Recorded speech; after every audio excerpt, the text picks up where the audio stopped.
নমস্কার, কেমন আছেন সবাই? আশা করি সকলে খুব খুব ভালো আছেন। আমরাও খুব ভালো আছি। আই অ্যাম রুদ্রিক চ্যানেলে আপনাদের সকলকে স্বাগত জানাই নতুন একটি ব্লগে। আমি পল্লবী, রুদ্রিকের মা। আজকের ব্লগটা আমি এখান থেকে শুরু করলাম। এখন বাজে সকাল 11টা।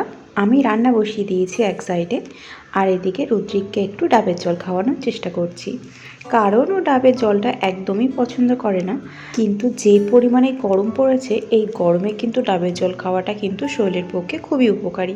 সেই জন্য প্রতিদিন না দিলেও একদিন অন্তর অন্তর রুদ্রিককে চেষ্টা করি ডাবের জলটা একটু হলেও ওকে খাওয়ানোর। পুরোটা জল তো একদমই খেতে পারে না, আর এমনি থেকেই তো ও পছন্দ করে না। ওই মোটামুটি 1-2 ঢোক হয়তো ওর পেটে যায়, এমন আর কি। আর বাদ বাকিটা আমি খেয়ে নিই।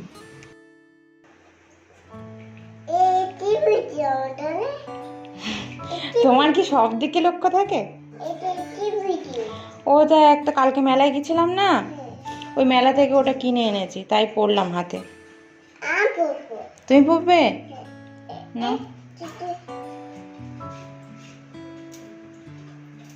দারুণ লাগছে। রুদ্রিক অনেক ছোট ছোট জিনিসও অনেক কিছু খেয়াল করে, এটা দেখে আমার সত্যি খুবই ভালো লাগে। এমনকি আমি যদি নতুন কিছু পড়ি, সেটাও ও ঠিকই বুঝতে পারে যে এই জিনিসটা আমি নতুন পড়েছি। সেটা আমার পায়ের নেল পালিশ থেকে শুরু করে সব কিছুই। গল্প করতে করতে এদিকে আমার লাউ ডালটা একদমই সিদ্ধ হয়ে গেছে। আজকে লাউ দিয়ে একটু মুগ ডাল ঘন্ট করব। আগের দিন রুদ্রিকের বাবা বাজারে গিয়ে মস্ত বড় একটা লাউ এনে হাজির করেছে, সেটার 4 খণ্ডেরও হাফ আমি আজকে রান্না করছি। তার নাকি একটু লাউ ডাল খেতে ইচ্ছে করেছিল, কিন্তু সে ছোট সাইজের পায়নি বাজারে ঘুরে ঘুরে, না পেরে বড়টা এনেই হাজির করেছে। তো লাউ দিয়ে ডালটা তো আমি আগে একটু সিদ্ধ করে নিয়েছিলাম। ওই ডালটা যখন 80% মতন সিদ্ধ হয়ে গেছিলো, তখন লাউটাও দিয়ে দিয়েছিলাম। লাউ তো সিদ্ধ হতে বেশি সময় লাগে না। তারপর একটু 5 ফোড়ন, তেজপাতা, শুকনো লঙ্কা দিয়ে সম্বরা দিয়ে দিলাম। এখন বাজে বিকেল 4টে। রুদ্রিক ওইদিকে এখনও ঘুমাচ্ছে। দুপুরে খাওয়া দাওয়ার পর আমিও একটু রেস্ট নিয়ে নিয়েছিলাম। এখন উঠেই কয়েকটা কাজকর্ম আছে, সেগুলো সেরে নেব রুদ্রিক ঘুম থেকে ওঠার আগেই।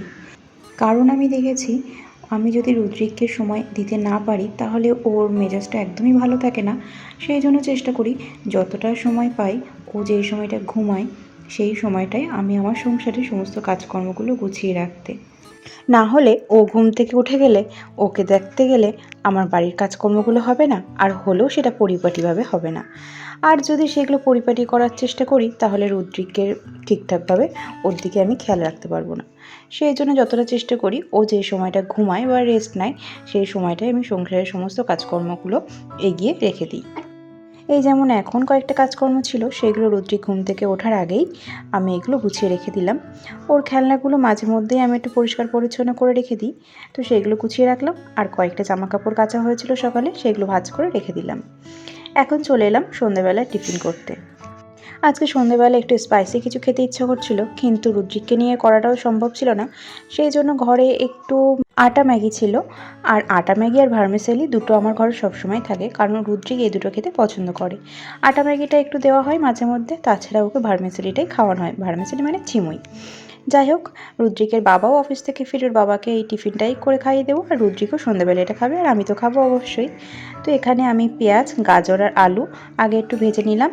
আর আটা ম্যাগিটা না সিদ্ধ হতে অনেকটা সময় লাগে, আর রুদ্রিক বেশি সিদ্ধ না হলে ওটা খেতে পারে না, কারণ ওটা বেশ অনেকটাই শক্ত। সেই জন্য আমি ওটা আগে থেকে ভিজিয়ে রেখে দিয়েছি। আর এদিকে আমার আলু, পেঁয়াজ আর গাজরটা ভাজা ভাজা হয়ে গেছে, সিদ্ধ হয়ে গেছে। এখন দিয়ে দিলাম টমেটোটা। কারণ দেখবেন, টমেটো যদি আপনি প্রথমেই সবজির সাথে দিয়ে দেন, তাহলে অনেক সময় সবজিগুলো সিদ্ধ হতে চায় না, বেশ অনেকটাই সময় লাগে। আর মাঝে মাঝে তো কেমন কচকচ করে খাওয়ার সময়, মানে ঠিকঠাকভাবে সিদ্ধ হয় না।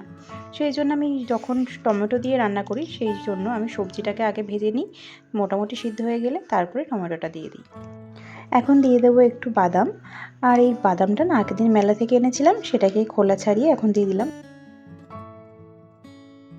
আর জানেন তো, এই রান্নাটা কিন্তু আমি বেশ ভালোই পারি, কারণ বিয়ের আগে এই একমাত্র এই রান্নাটাই ছিল যেটা আমি করতে পারতাম।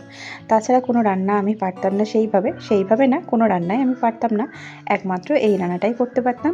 এটা আমার একটা বান্ধবীর কাছ থেকে আমি শিখেছিলাম, কারণ ম্যাগি দিয়েও যে চাউমিন টাইপের করে ভাজা যায়, সেটা আমার মাথাতেই, মানে তখন তো রান্নাবান্নার ব্যাপারে কিছু জানতাম না, সেই জন্য ম্যাগি দিয়েও যে চাউমিন হয় সেটা আমার ভাবনারও অতীত ছিল।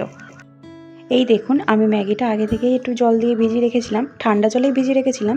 সেটা কতটা ফুলে গেছে, আর এটা আর আলাদা করে সিদ্ধ করার কোনো প্রয়োজন নেই। আগে আমি চাউমিনের মতন করেই ম্যাগিটাকেও সিদ্ধ করতাম, কিন্তু একদিন সকালে দেখলাম রুদ্রিকে ঠাম্মি ওর বাবার জন্য টিফিন করছে সকালে। সেদিন দেখলাম আলাদা করে ম্যাগিটাকে আর সিদ্ধ করলো না, একটু জলে ভিজিয়ে রেখেছিল, সেই জল সমেত ম্যাগিটাই সবজির মধ্যে ঢেলে দিল।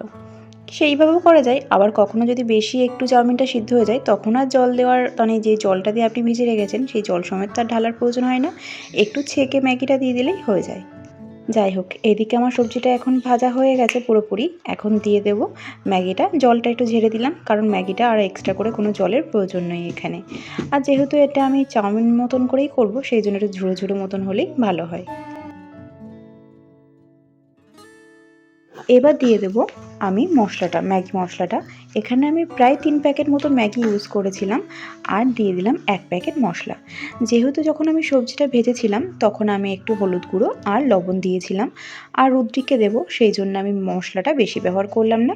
যদি বড়রা খায় সেক্ষেত্রে বেশি মশলা দেওয়া যায়, যেহেতু আমি রুদ্রিককে দেবো এটাই, সেই জন্য আমি মশলাটা খুব বেশি ইউজ করলাম না। যখন আমি এই ভিডিওটা করছিলাম, মানে ম্যাগিটা যখন একদম শেষের পথে, তখন রুদ্রি ঘুম থেকে উঠে গেছিলো, সেই জন্য ওকে কোলে নিয়ে আমাকে রান্নাটা করতে হচ্ছিল। আর মাঝে দেখলেন তো কড়াটা কিন্তু একবার পড়েও যাচ্ছিল। প্রায়ই আমার এমন হয় যেদিন রুদ্রিককে কোলে করে নিয়েই আমাকে রান্না করতে হয়। যাই হোক, এইদিকে আমার তো রান্না একদমই কমপ্লিট, মানে ম্যাগিটা করা আমার হয়ে গেছে। চলুন তাড়াতাড়ি সার্ভ করে নিই, খুব খিদে পেয়ে গেছে। আজকে ব্লগটা আমি এখানেই শেষ করছি। দেখা হবে নতুন একটা ব্লগে। অবশ্যই জানাবেন কেমন লাগলো আমাদের ব্লগ আপনাদের। ভালো লাগলে লাইক করে দেবেন, সাবস্ক্রাইব করে পাশে থাকবেন। সকলে ভালো থাকবেন, সুস্থ থাকবেন। ধন্যবাদ, টাটা।